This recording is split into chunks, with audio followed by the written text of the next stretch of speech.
सुबह 10 बजे। रूही अभी सो रही थी, इतने में उसके फोन की घंटी बजी। रूही ने फोन की आवाज सुनकर नींद में पिलो अपने मुंह पर रख लिया, लेकिन फोन बजे जा रहा था जिसकी वजह से रूही बहुत गुस्सा आ रहा था। उसने जल्दी से फोन उठाया और गुस्से में बोली, तुम लोगों को इतना भी नहीं पता कि रात को किसी को परेशान नहीं करते। उधर से एक लड़की की आवाज आई, ओ हेलो मैडम, रात नहीं हो रही है? सुबह के 10 बजे बज रहे हैं। रूही, तो क्या हुआ, 10 बजे बज रहे हैं, आज तो संडे है ना, तो मुझे सोने दो। ये कहकर जैसे रूही फोन रखने को हुई, उधर से आवाज आई, ठीक है तू सो जा, हम सब चले जाते हैं। रूही उस लड़की की बात सुनकर आंखें खोली और बोली, कहाँ जा रहे हो? लड़की, जिसका नाम टिना था, उसने कहा, हम लोगों ने ऑफिस में प्लान बनाया था ना कि हम सब संडे के दिन घूमने जाएंगे। तू एक काम कर, आराम से संडे घर में एंजॉय कर, हम सब चले जाते हैं। रूही जल्दी से उठकर बैठ गई और बोली, नहीं प्लीज टिना, मेरे लिए थोड़ी देर रुक जाओ, मैं बस जल्दी से तैयार होकर आती हूँ। टिना मुस्कुराई और बोली, ठीक है, तुम आराम से तैयार हो। ये कहकर उसने फोन रख दिया। रूही जल्दी से फ्रेश होने चली गई। थोड़ी देर बाद रूही वॉशरूम से बाहर आई और ड्रेसिंग टेबल के सामने खड़े होकर तैयार होने लगे। उसने होठों पर पिंक लिपस्टिक लगाए, आंखों में काजल और कानों में छोटे से इयररिंग पहने और फिर जल्दी से नीचे चली गई। नीचे आकर ब्रेकफास्ट करने बैठ गई।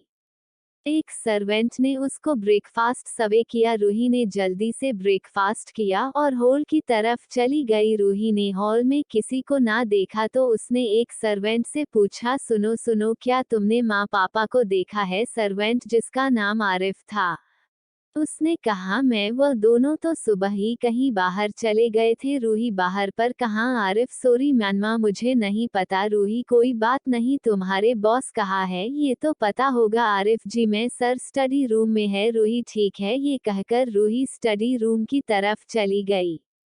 रूही ने स्टडी रूम के बाहर आकर उसने नॉक किया और अंदर चली गई। रुद्र जो काम कर रहा था, उसने अपना सर उठाकर रूही को देखा तो देखता ही रह गया। रूही ने रुद्र के घूरने से उसने अपनी नजर इधर उधर की और रुद्र से बोली, वो माँ पापा कहाँ गए हैं?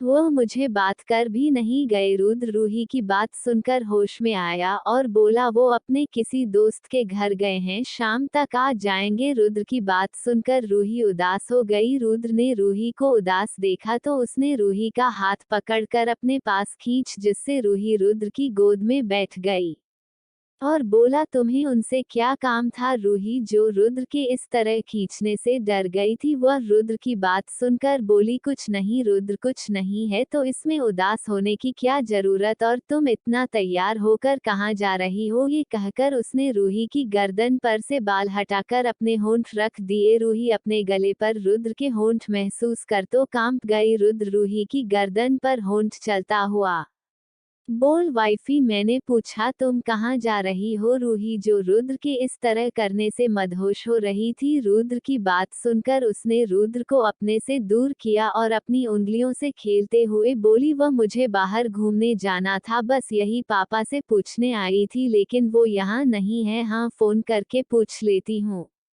ये कहकर वो जैसे ही जाने लगी, रुद्र ने उसकी कमर को पकड़कर अपनी गोद में बिठा लिया और कहा, तुम कहीं नहीं जाओगी? रूही मासूम शक्ल बनाकर बोली, प्लीज, मेरे सारे दोस्त जा रहे हैं, मुझे भी जाने दो। रुद्र, नहीं, तुम नहीं जा सकती। रूही गुस्से में रुद्र को कुछ कहती लेकिन चुप हो गई और उसने गहरी सांस ली और रुद्र से अपनी आवाज में शहद घोलकर बोली, प्लीज मुझे जाने दो, मेरे ऑफिस के सारे दोस्त जा रहे हैं, प्लीज। ये कहकर उसने रुद्र के आगे हाथ जोड़ लिए। रुद्र, ठीक है, पर मेरी दो शर्तें हैं, वह तुम मान लेती हो तो तुम घूमने जा सकती हो। रुद्र की बात सुनकर रूही खुश हो गई। जैसे ही उसने रुद्र की शर्त की बात सुनकर उसने रुद्र से पूछा, कैसे शर्तें? रुद्र, मेरी पहली शर्त यह है कि तुम मेरे साथ जाओगी, मैं तुम्हें ले जाऊंगा जहां तुम जाओगी। रूही, यह कैसी बात कर रहे हो तुम? मैंने अपने दोस्तों के साथ घूमने का प्लान बनाया था, तुम्हारे साथ जाकर क्या करोगी? रुद्रा, तो ठीक है मत जाओ, ये कहकर अपना काम करने लगा। रूही ने थोड़ी देर सोचा और बोली, ठीक है मैं तुम्हारे साथ जाऊंगी, अब दूसरी शर्त बताओ। रुद्र, मेरी दूसरी शर्त यह है